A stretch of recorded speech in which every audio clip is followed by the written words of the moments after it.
Ladies and gentlemen, this Red Gaming Theatrical video, we're going to be discussing the PlayStation 4 and resolution to a degree anyway.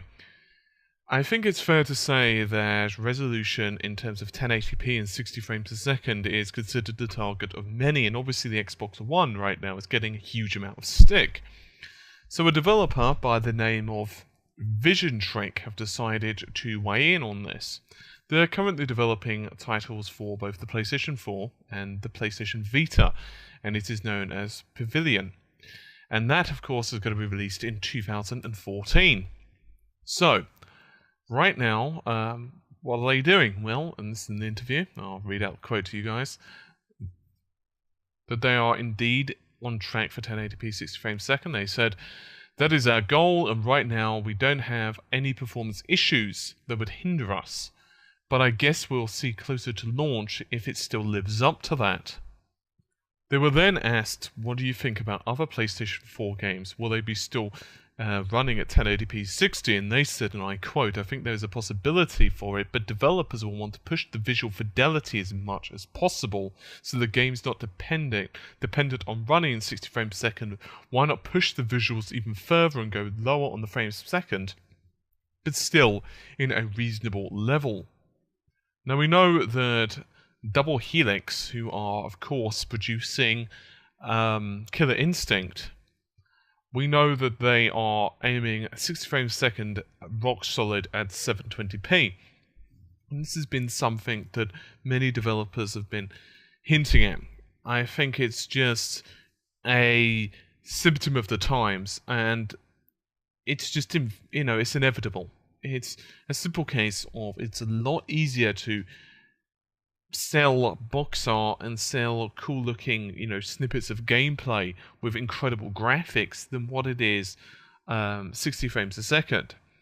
And despite the fact that, of course, developers and well-known figures in the industry, so for example John Carmack, are continuing to push for the 60 frames a second mark, the bottom line is both the PlayStation 4 and the Xbox One are fixed systems. You can't improve the GPUs, and as I said, yet another developer, these guys are weighing in, and they're pointing out that, well, yeah, people are going to start sacrificing it, and I don't think there's anything particularly astounding here. It's not like this is new. What's going to happen, of course, is the developers are going to push it as much as possible. They're going to get the best out of the hardware. The hardware is inevitably not going to be able to keep going and going and going and going. It's not an Energizer bunny. Eventually, it runs out of steam. And so what happens then, of course, the developers have to start optimizing. Resolution may go up a little bit, but what may start happening is a simple case of the graphics continue to improve. Obviously, you've got other issues such as loading times and so on that obviously will need to get better over time.